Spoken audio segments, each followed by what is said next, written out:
Apocalipsis y sus fascinantes misterios.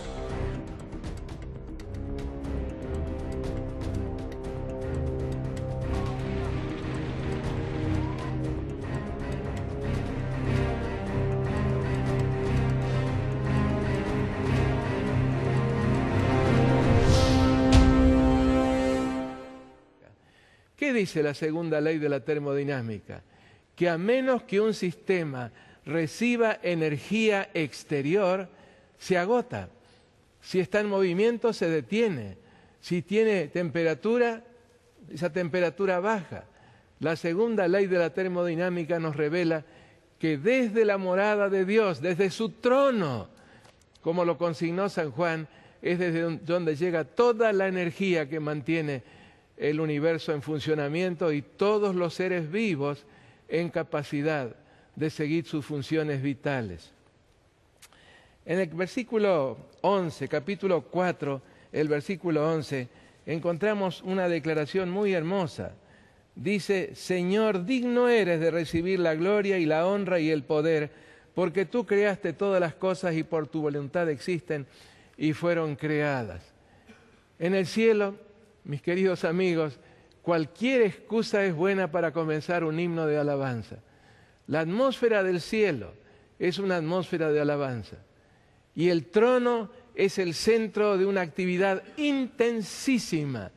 Y en medio de esa actividad suenan los acordes, suenan las voces de aquellos que alaban a Dios por su poder, por su amor y por la forma en que alcanza a todos los rincones de su vastísimo universo.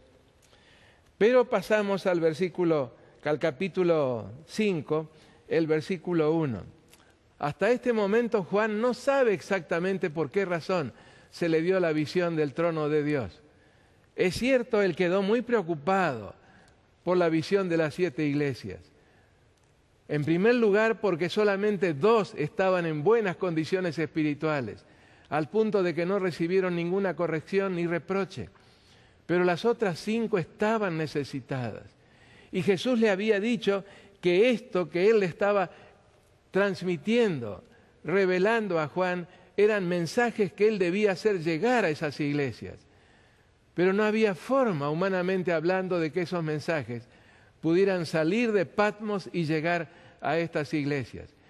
Así que yo me lo imagino a él sentado sobre una roca, con la vista perdida en el este, pensando en Éfeso, la más cercana de todas las iglesias, y en ese momento escuchar una voz que ya había escuchado antes, la voz de Jesús, haciéndole notar que el acceso al cielo está abierto, la puerta está abierta, y de allí hay revelación, hay seguridad, hay orientación en relación a qué hacer cuando estamos en problemas.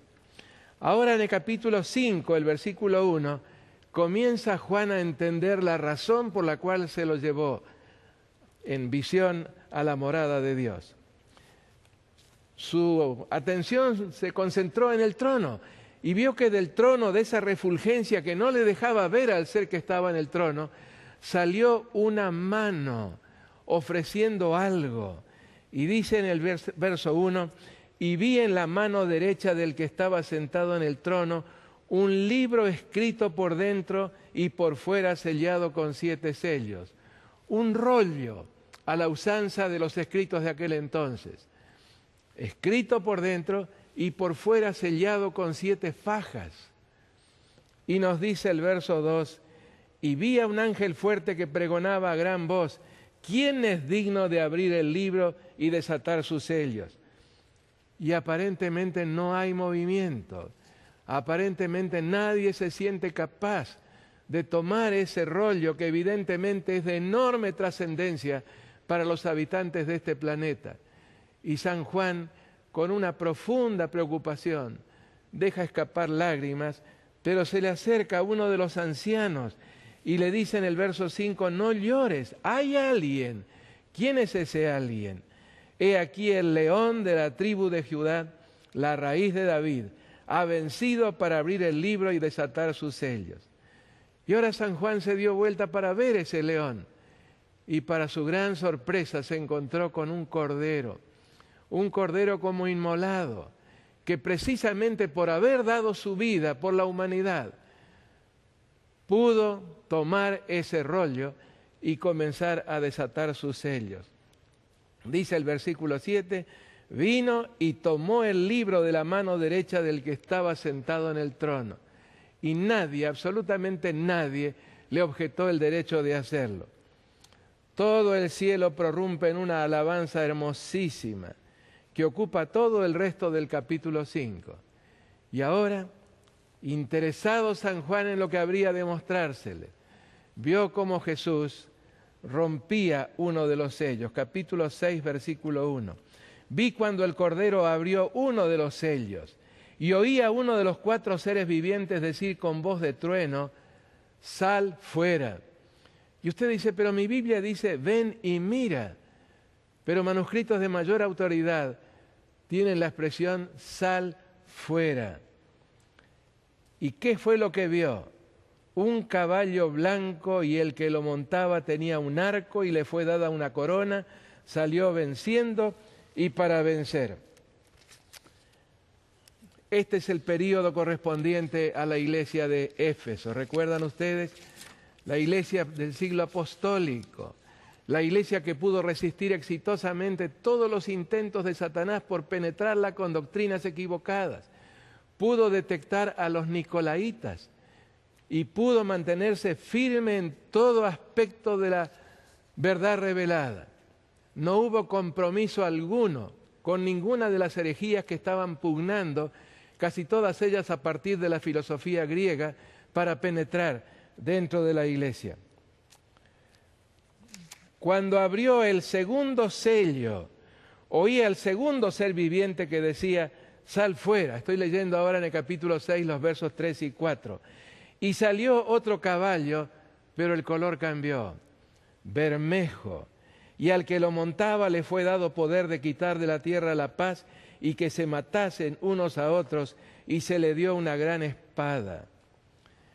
El color del dragón bermejo, comenzó a teñir doctrinalmente a la iglesia de Esmirna.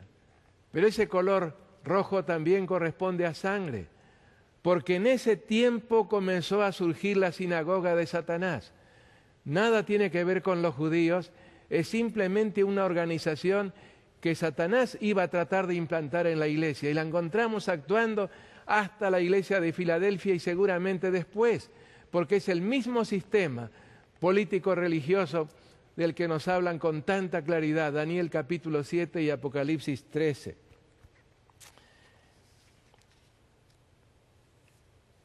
Cuando abrió el tercer sello, estoy ahora en los versículos 5 y 6, oí al tercer ser viviente que decía, sal fuera.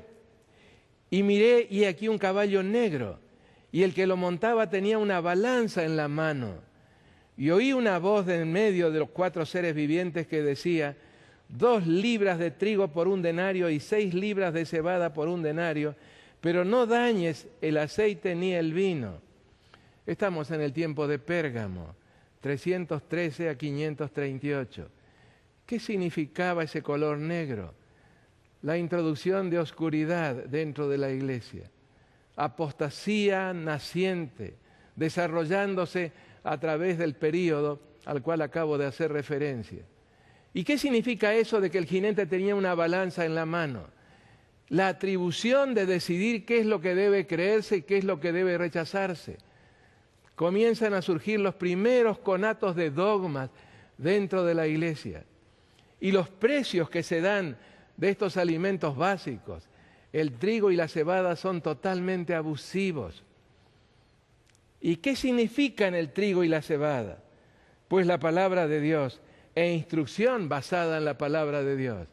Habría de ser muy difícil de conseguir esta instrucción del cielo, pero Dios prometió que el vino y el aceite no serían dañados. ¿Qué representa el aceite? La obra del Espíritu Santo. ¿Y qué representa el vino? La eficacia de la sangre de Cristo ministrando por nosotros en el santuario celestial. Llega el momento en que se abre el cuarto sello y estamos ahora en los versículos 7 y 8. Cuando abrió el cuarto sello, oí la voz del cuarto ser viviente que decía: sal fuera. Miré, dice San Juan, y he aquí un caballo amarillo, y el que lo montaba tenía por nombre Muerte, y el Hades le seguía.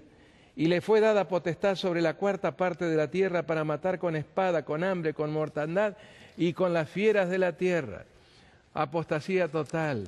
Es el período de Tiatira, 538 a 1517, cuando la iglesia cristiana, en plena apostasía, se sumió en los horrores de la Inquisición y de la persecución de aquellos que trataban de ser fieles al Señor. Cuántas páginas ensangrentadas nos llegan de aquellos días. El color del caballo ya estaba sugiriendo muerte. Y además el jinete era la muerte y se lo presenta al sepulcro, el Hades, la tumba con la boca abierta como siguiendo al caballo. Y se habla de mortandad por falta de alimento, se habla entonces de muerte y finalmente de la acción de las fieras de la tierra. Y ahora llegamos a una escena muy extraña, un lenguaje figurado al extremo en la descripción del quinto de los sellos. ¿Qué nos dice este pasaje? Cuando abrió el quinto sello, vi bajo el altar las almas de los que habían sido muertos por causa de la palabra de Dios y por el testimonio que tenían. Y clamaban a gran voz diciendo, captamos perfectamente el simbolismo, el carácter figurado de la descripción, a gran voz diciendo: ¿hasta cuándo, Señor santo y verdadero, no juzgas y vengas nuestra sangre en los que moran en la tierra?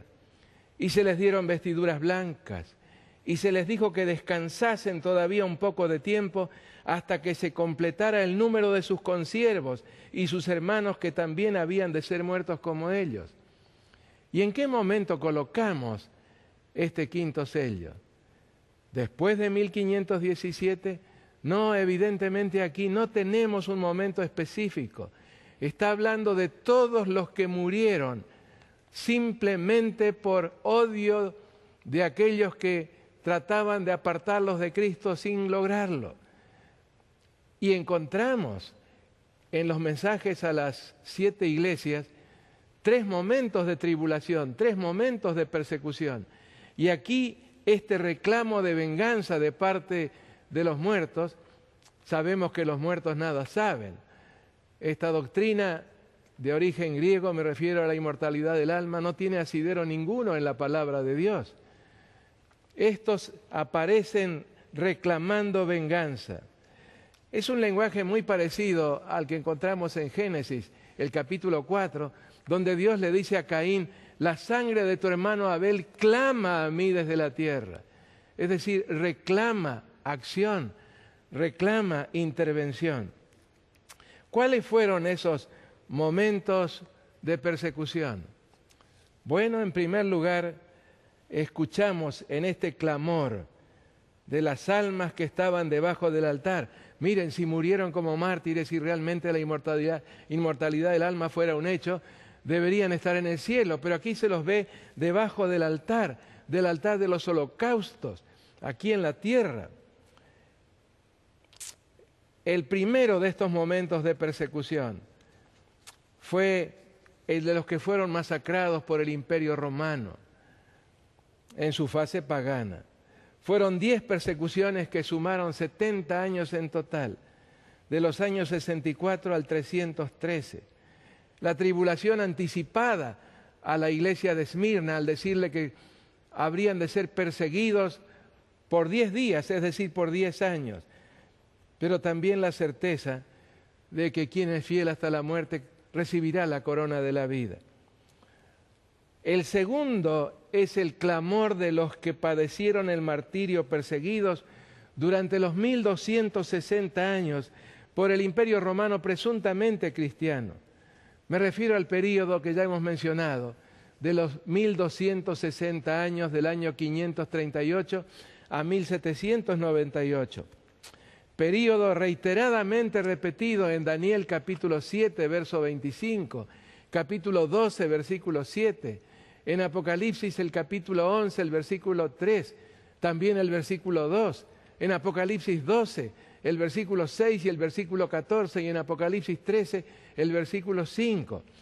Muchos otros pasajes se refieren a lo mismo, especialmente en los mensajes a las iglesias de Pérgamo, de Tiatira, y en los sellos 3 y 4. Y el tercero de los clamores es el de los que todavía habrán de experimentar, y en grado sumo, la intolerancia y persecución de la triple alianza, referida en Apocalipsis 16, los versículos 13 y 14, y como constituida por agencias demoníacas, 3 agencias demoníacas, 3 espíritus inmundos a manera de ranas, que salen de la boca del dragón y de la boca de la bestia y del falso profeta. No otra cosa, nos dice el pasaje, que espíritus de demonios que hacen señales y van a los reyes de la tierra en todo el mundo para reunirlos a la batalla de aquel gran día del Dios Todopoderoso, en el lugar que en lengua hebrea se llama Armagedón. Esta tercera tribulación también está anticipada en varios otros pasajes. No los voy a mencionar, pero están en el capítulo 3, en el capítulo 5, en el 11, el 12, el 13, el 16, el 17, el 18 del Apocalipsis. Esta misma triple alianza que acabo de mencionar en el capítulo 16, los versos 13 y 14, es referida en Apocalipsis capítulo 2, versículo 20 como Jezabel, la gran ramera de la cual han fornicado los reyes de la tierra, y los moradores de la tierra se han embriagado con el vino de su fornicación. Acabo de citar del capítulo 17, los versículos 1 y 2. Se la describe como una mujer sentada sobre una bestia escarlata, llena de nombres de blasfemia, que tenía en su mano, que tenía 7 cabezas y 10 cuernos. Se la describe como una mujer que estaba vestida de púrpura y escarlata y adornada de oro, de piedras preciosas y de perlas, y que tenía en la mano un cáliz de oro lleno de abominaciones y de la inmundicia de su fornicación.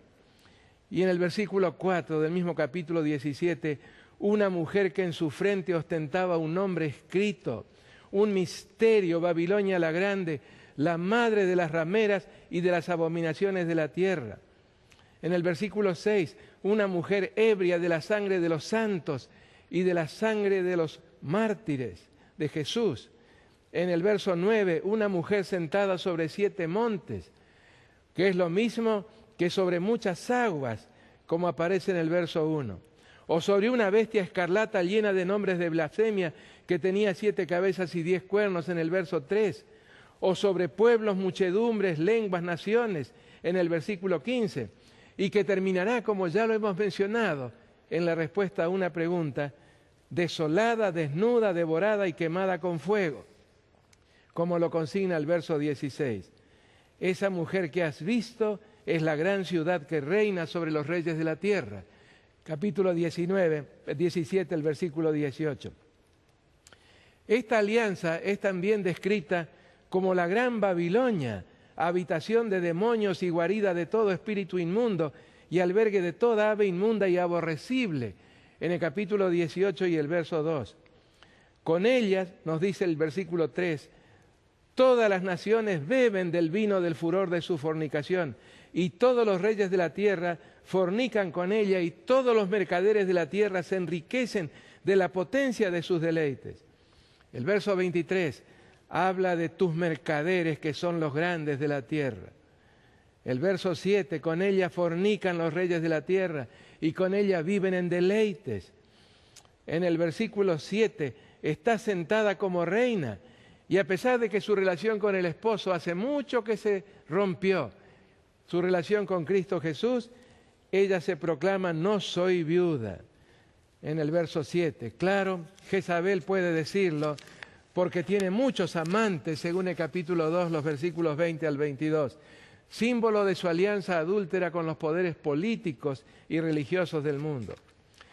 Por otro lado, es evidente que a esta mujer le está yendo bien con las finanzas, Dice el capítulo 18, versículo 16, la gran ciudad está vestida de lino fino, de púrpura y de escarlata, y adornada de oro, de piedras preciosas y de perlas.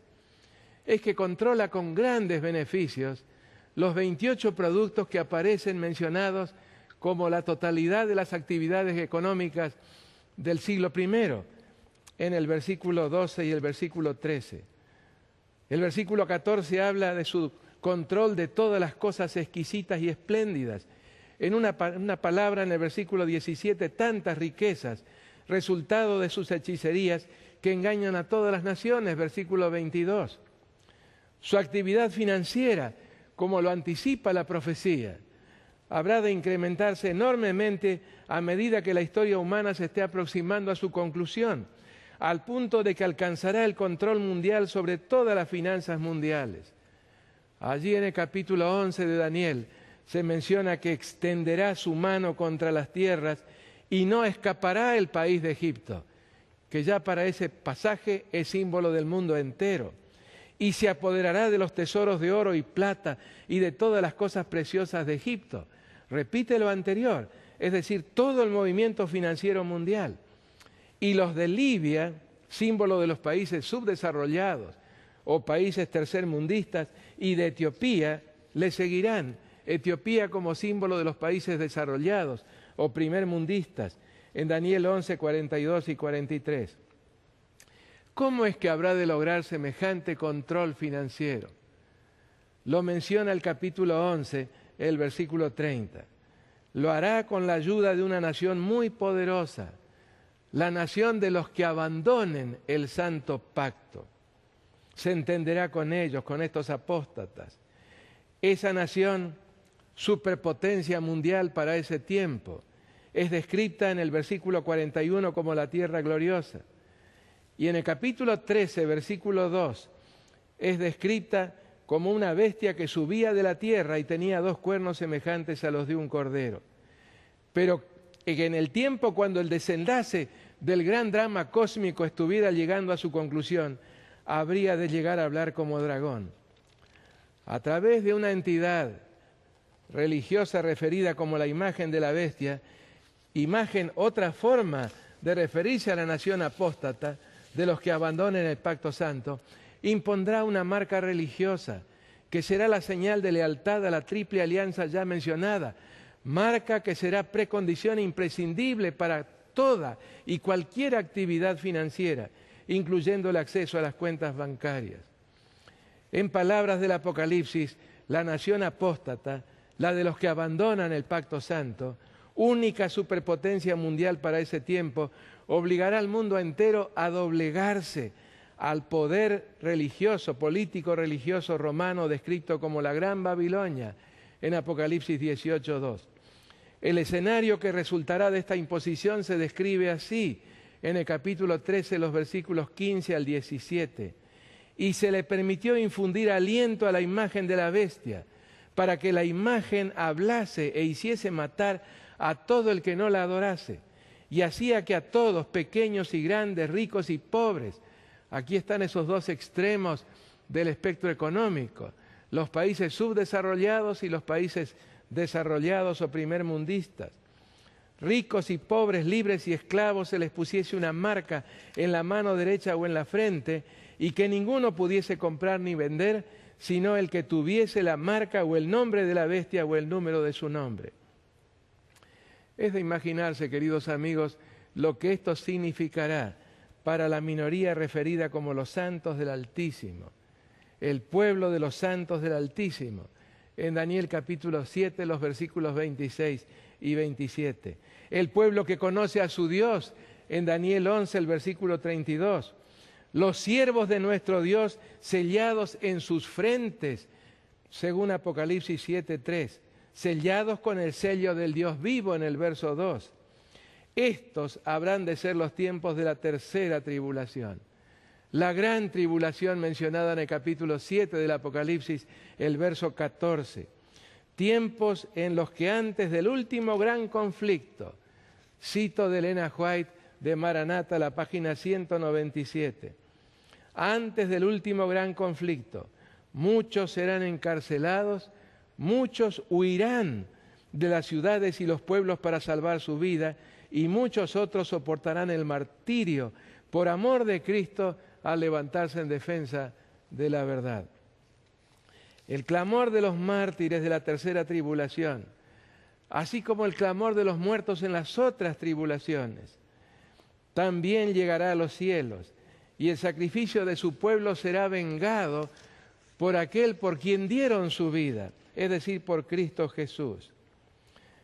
Y en esa venganza habrá una marca de la bestia, y tendrán que beber el vino de la ira de Dios, que ha sido vaciado puro en el cáliz de su ira, según Apocalipsis 14, el verso 10. Sobre ellos serán derramadas las 7 copas de oro llenas de la ira de Dios, según Apocalipsis 15, 7. Las 7 plagas postreras, según el verso 6. Si a todo lo que antecede, todo lo que acabo de mencionar, se suma que resultará más comprometedor aún para la gran Babilonia, la mujer ebria de la sangre de los santos y de la sangre de los mártires de Jesús, según Apocalipsis 17, 6. Será precisamente que en ella se hallará la sangre de los profetas y de los santos y de todos los que han sido muertos en la tierra, según Apocalipsis 18, 24. Resulta claro, queridos amigos, que Dios no va a continuar tolerando por mucho tiempo más semejantes atropellos, como lo hacen notar estos 2 capítulos. A través de un poderoso ángel, Dios declara llegado en todo el planeta el fin de su paciencia y misericordia, llegado el tiempo de la venganza final y culminante, reclamada por los mártires de las 3 tribulaciones. Sin embargo, Dios no pondrá en ejecución el ministerio de su ira sin advertencia, todas ellas contenidas en la 7ª trompeta. ¿Cuál es esa advertencia? Un poderosísimo anuncio que reverberará por toda la tierra, proclamando la caída final de esa triple alianza del dragón, que significa el paganismo, el espiritismo, de la bestia, ese sistema político religioso romano, y del falso profeta, el protestantismo apóstata, especialmente el de este país, según las profecías. Y el mensaje será, lo estoy leyendo de Apocalipsis 14, 8, ha caído Babilonia, la gran ciudad, porque ha hecho beber a todas las naciones del vino del furor de su fornicación. Y en la proclama del capítulo 18, que se inicia en el versículo 1 con estas palabras, vi descender del cielo otro ángel. Destaca la gran potencia que trae ese ángel y cómo alumbra la tierra con su gloria. Y el mensaje que proclama en los versos 2 y 3, ha caído la gran Babilonia y se ha hecho habitación de demonios y guarida de todo espíritu inmundo y albergue de toda ave inmunda y aborrecible, porque todas las naciones han bebido del vino del furor de su fornicación. Y los reyes de la tierra han fornicado con ella, y los mercaderes de la tierra se han enriquecido de la potencia de sus deleites. Y entonces la gran invitación: salid de ella, pueblo mío, para que no seáis partícipes de sus pecados, ni recibáis de sus plagas, porque sus pecados han llegado hasta el cielo, y Dios se ha acordado de sus maldades. La descripción anticipada del castigo aparece en el capítulo 17 con estas palabras, y el 18, tormento, llanto, sus plagas, muerte, llanto y hambre, incineración con fuego en el verso 8, el humo de su incendio, los versos 9 y 18, y la orden divina: pagadle doble según sus obras, en el cáliz en que ella preparó bebida, prepararle a ella el doble. Esto último es una sentencia que Dios no pronunció sobre ninguna otra nación en toda la historia, a pesar de todo lo que la Roma pagana hizo, a pesar de la nación en la cual se dio lo que hoy llamamos el Holocausto. En un solo día, en media hora, dicen distintos versículos, en una sola hora vendrá su castigo. ¿Tiempos proféticos estos periodos? No, sino tan solo referencias, todas ellas a un tiempo muy breve. ¿Qué tiempo? el tiempo de las plagas finales registradas en el capítulo 16. Sí, 3 tribulaciones. Y como es lógico, 3 ayes. Allí están en el capítulo 8, el versículo 13, esos 3 ayes. Y rezan así. Capítulo 8, el versículo 13. Y miré y oí a un ángel volar por en medio del cielo diciendo a gran voz, ¡ay, ay, ay! De los que moran en la tierra, a causa de los otros toques de trompeta que están para sonar los 3 ángeles. El primer ay cayó sobre el imperio romano, y ese imperio romano fue destruido por las huestes de tribus germánicas del centro de Europa en el año 476. El imperio romano de Oriente cayó por el embate de las fuerzas musulmanas en el año 1453. El segundo ay cayó sobre la Roma que tanto persiguió durante los 1260 años en 1798. Y el tercero, futuro todavía, caerá sobre Babilonia a través de las plagas.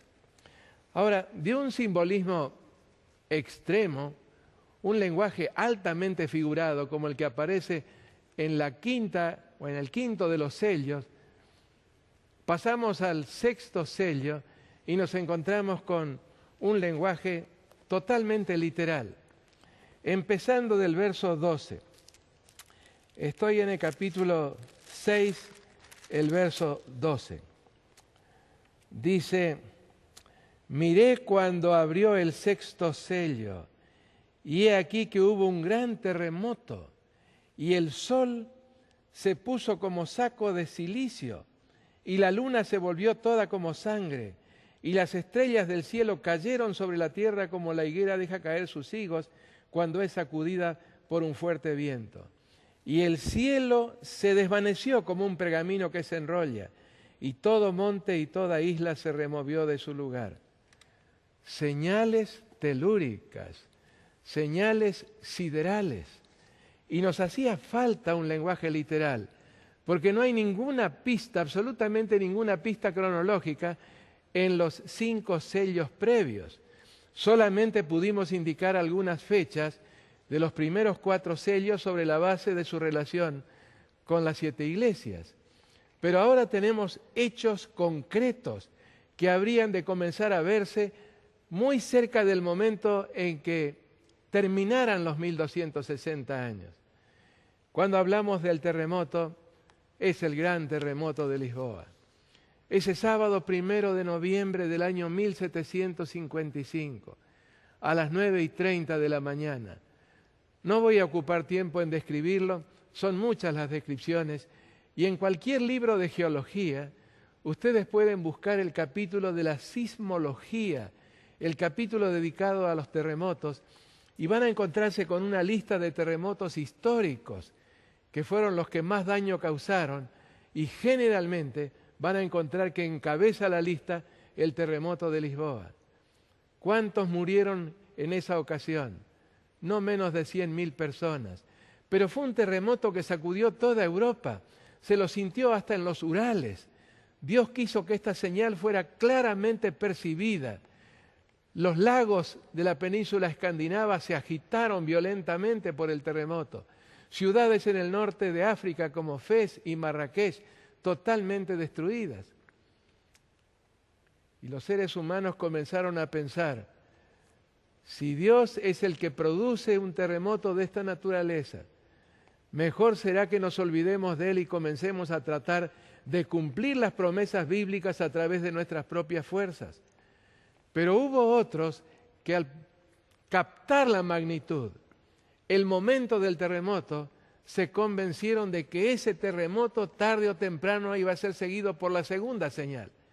Y sí, la segunda señal ocurrió 25 años más tarde. Toda la semana del 12 al 19 de mayo del año 1780 se vio algo así como hollín que se iba depositando en las orillas de los lagos, y en las orillas del mar. La oscuridad se fue haciendo más y más intensa hasta que el viernes 19 de mayo ocurrió lo que en la historia se conoce como el día oscuro. Ustedes me dirán, bueno, si hubo hollín, probablemente fue el resultado de algún gran incendio, o tal vez de alguna erupción volcánica en algún lugar de la Tierra. Pero se hicieron muchas investigaciones para tratar de encontrar alguna explicación a ese hollín. Estados Unidos experimenta muchos incendios forestales y sin embargo nada de esto se ve. Una nube de 40.000 kilómetros cuadrados, más de la mitad de mi provincia allí en Argentina, la provincia de Entre Ríos, que fue avanzando lentamente sobre el noreste de los Estados Unidos. Y los que estudiaban las profecías, y eran muchos los que estaban estudiando las profecías precisamente en esos lugares, dijeron, aquí no hay ninguna razón para dudar de que esta es la segunda de las señales. Muchas cosas interesantes ocurrieron en relación a lo mismo. Pasaron entonces 53 años y se produjo la tercera de las señales. Una lluvia meteórica fantástica en la noche del miércoles 12 al jueves 13 de noviembre del año 1833. Para estos fenómenos se han tratado de encontrar explicaciones. Por ejemplo, en el caso del día oscuro, el astrónomo Herschel, Wilhelm Herschel, astrónomo alemán, consignó este día pasado a la historia sin que filosofía alguna pueda explicarlo. No era solamente sin que ciencia pudiera explicarlo, sin que filosofía alguna pudiera explicarlo. Pero por supuesto quienes estudiaban la palabra de Dios captaron perfectamente en la secuencia, en la magnitud, en el tiempo y especialmente para aquellos que estaban buscando orientación acerca de los tiempos en las profecías, captaron perfectamente que eran las señales indicadas por el cielo. Desde 1833 no hemos tenido ninguna otra señal de las indicadas bajo el sexto sello. La que falta todavía es descrita en el capítulo 6, en el versículo 14, y el cielo se desvaneció como un pergamino que se enrolla, y todo monte y toda isla se removió de su lugar. ¿Cómo ocurrirá esto?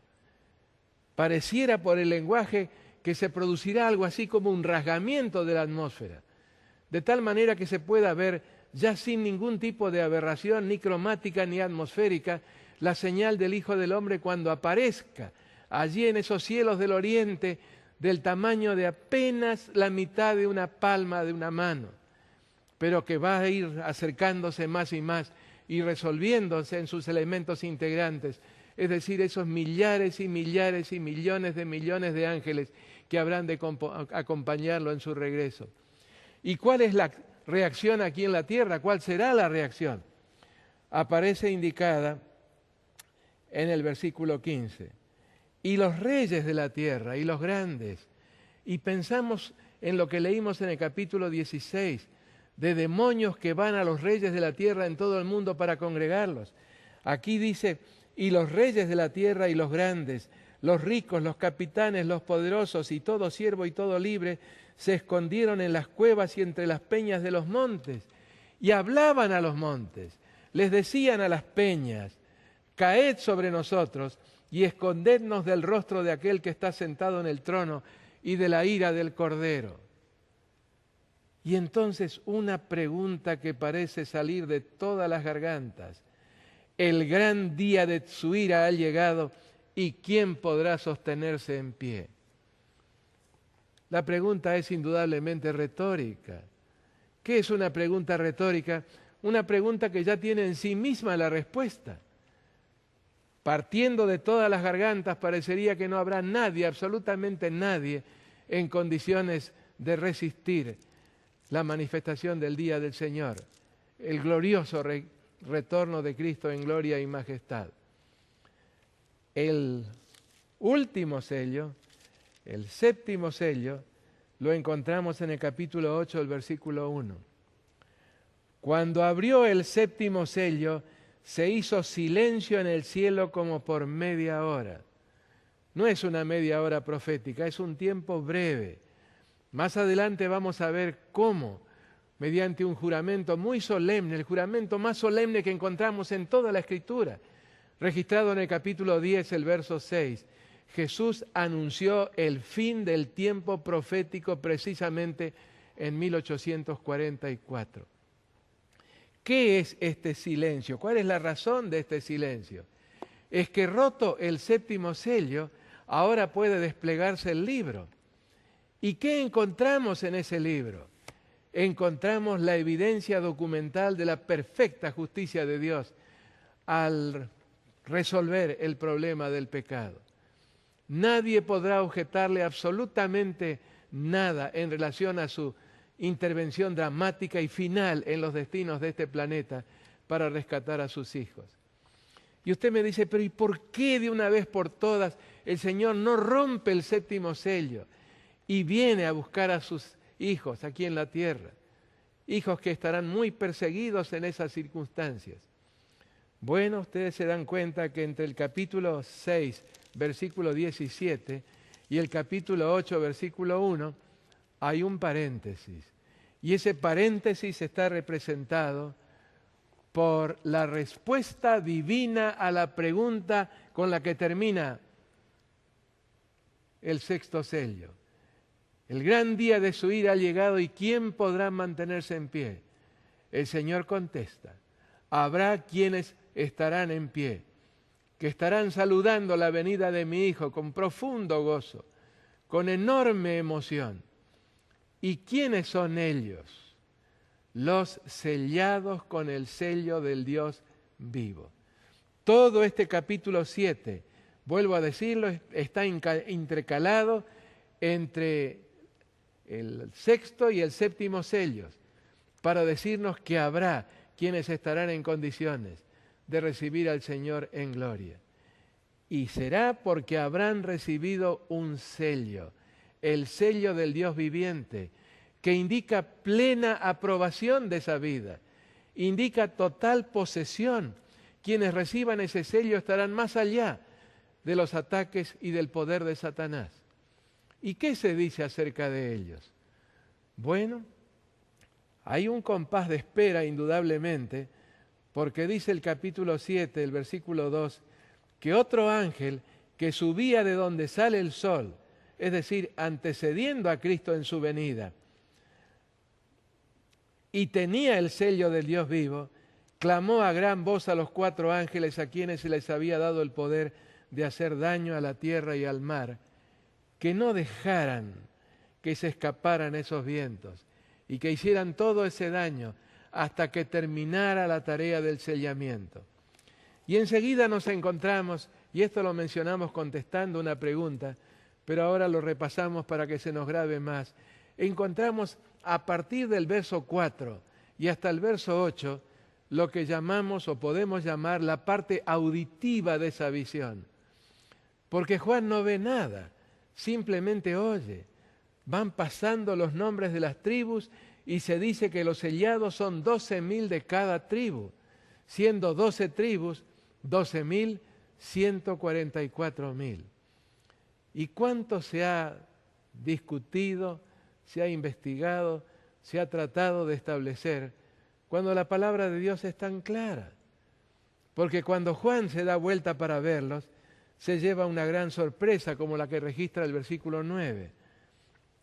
Después de esto, después de la parte auditiva, miré y he aquí una gran multitud, la cual nadie podía contar, de todas naciones y tribus y pueblos y lenguas, que estaban delante del trono y en la presencia del Cordero, vestidos de ropas blancas y con palmas en las manos.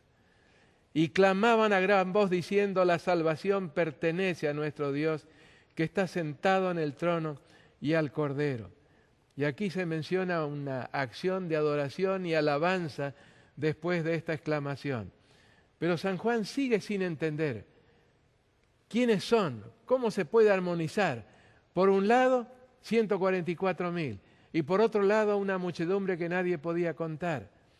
Y en esas circunstancias se le acerca uno de los 24 ancianos, según dice el verso 13. habló conmigo diciéndome, estos que están vestidos de ropas blancas, ¿quiénes son? ¿Y de dónde han venido? Y entonces, en el capítulo 14, en el versículo 14, encontramos a San Juan contestando, Señor, tú lo sabes. Yo todavía tengo el interrogante. No sé cuál es la relación entre los 144.000 y la gran multitud. Y la respuesta que recibe es esta. Y él me dijo, estos son los que han salido de la gran tribulación y han lavado sus ropas y las han emblanquecido en la sangre del Cordero. ¿Cuál es la gran tribulación? Esa tercera que acabamos de mencionar.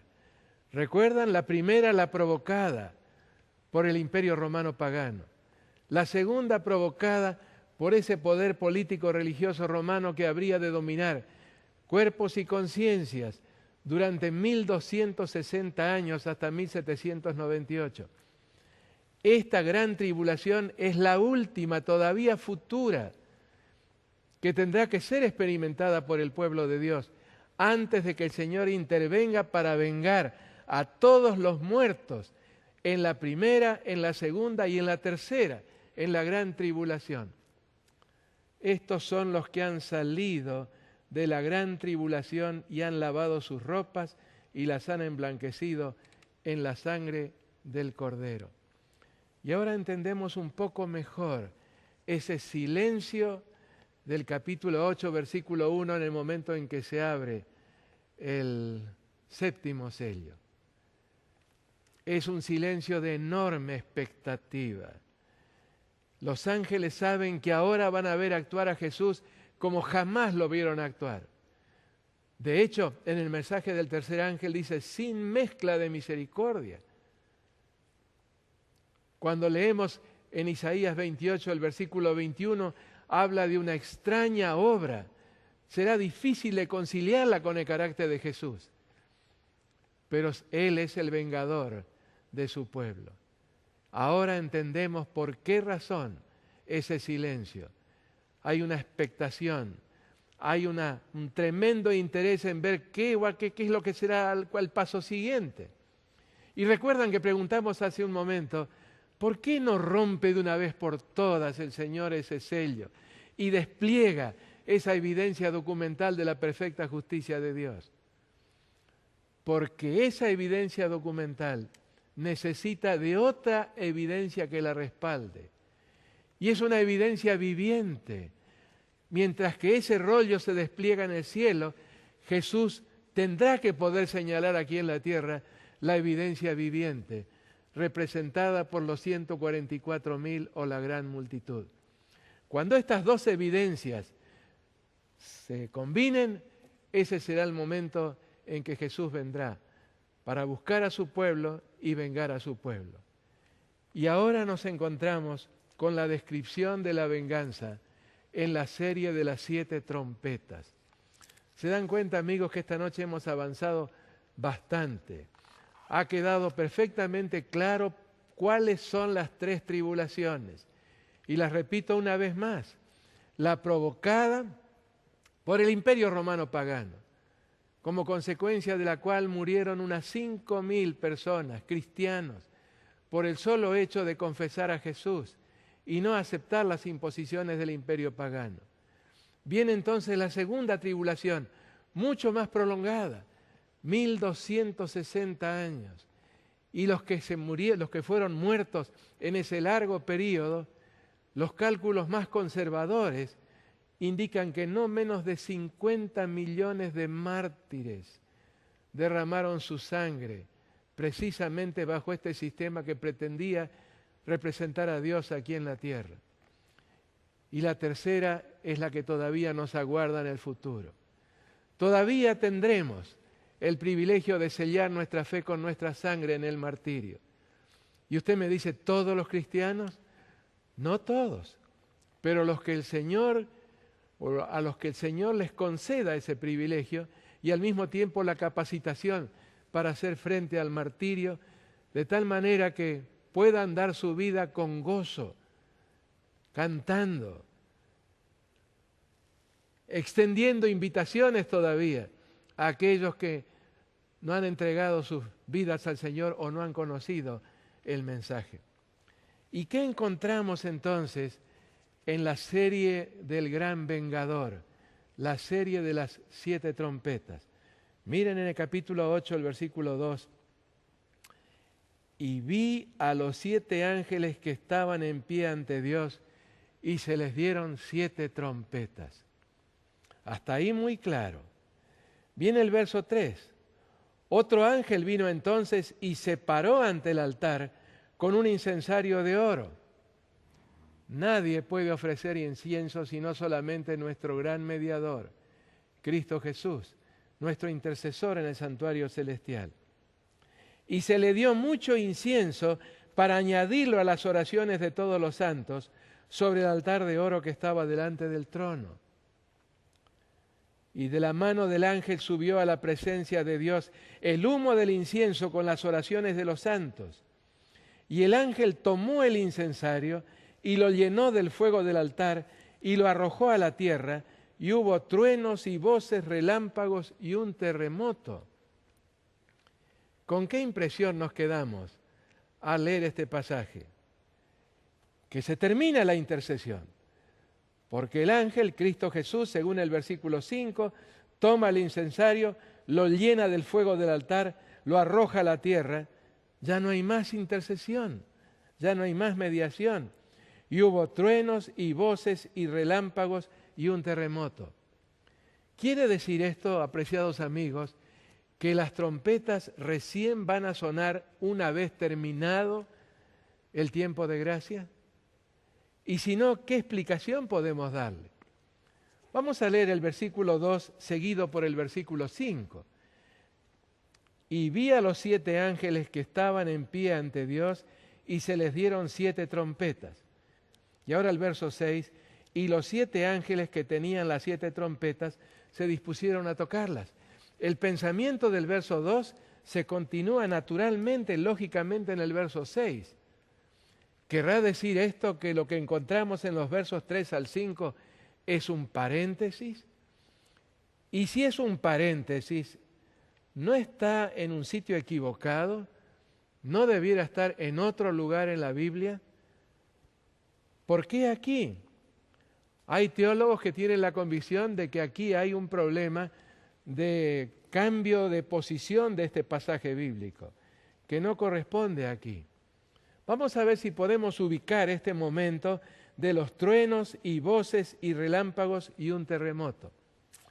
Vamos al capítulo 11 y leemos el versículo 15, donde nos habla del 7º ángel que toca la trompeta. Y lo que ocurre entonces, los reinos del mundo han venido a ser de nuestro Señor y de su Cristo, y Él reinará por los siglos de los siglos. Y seguimos en la lectura y llegamos al verso 19. Y el templo de Dios fue abierto en el cielo, y el arca de su pacto se veía en el templo, es decir, se pudo ver hasta dentro del lugar santísimo.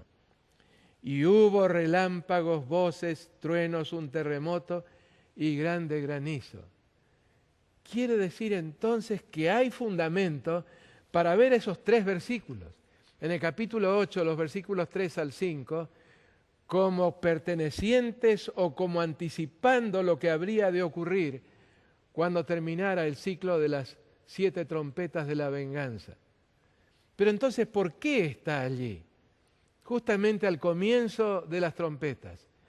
Está allí por la sencilla razón de que las escenas descritas bajo las trompetas son tan duras.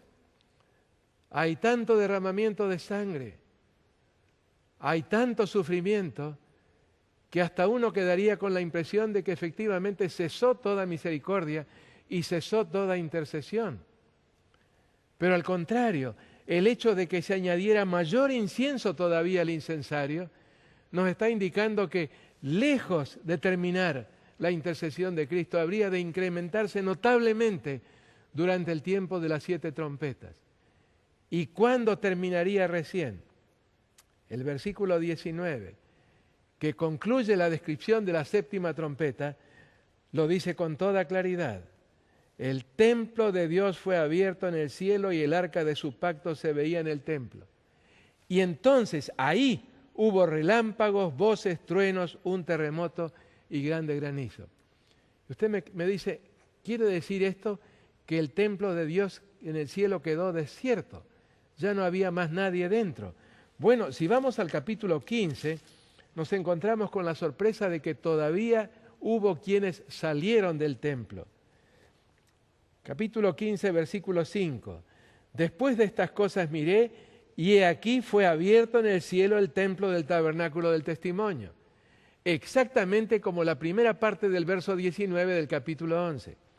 ¿Y qué pasó entonces? Y del templo salieron los 7 ángeles que tenían las 7 plagas, vestidos de lino limpio y resplandeciente, y ceñidos alrededor del pecho con cintos de oro. Y uno de los 4 seres vivientes dio a los 7 ángeles copas de oro llenas de la ira de Dios que vive por los siglos de los siglos. ¿Qué ocurrió entonces? Y el templo se llenó de humo por la gloria de Dios y por su poder, y nadie podía entrar en el templo hasta que se hubiesen cumplido las 7 plagas de los 7 ángeles. Pero queremos estar todavía más seguros del momento en que habrán de ocurrir esos eventos de carácter telúrico, geológico, como truenos y como terremotos y como granizo, etc. Avanzo en la descripción de las plagas y llego al versículo 17.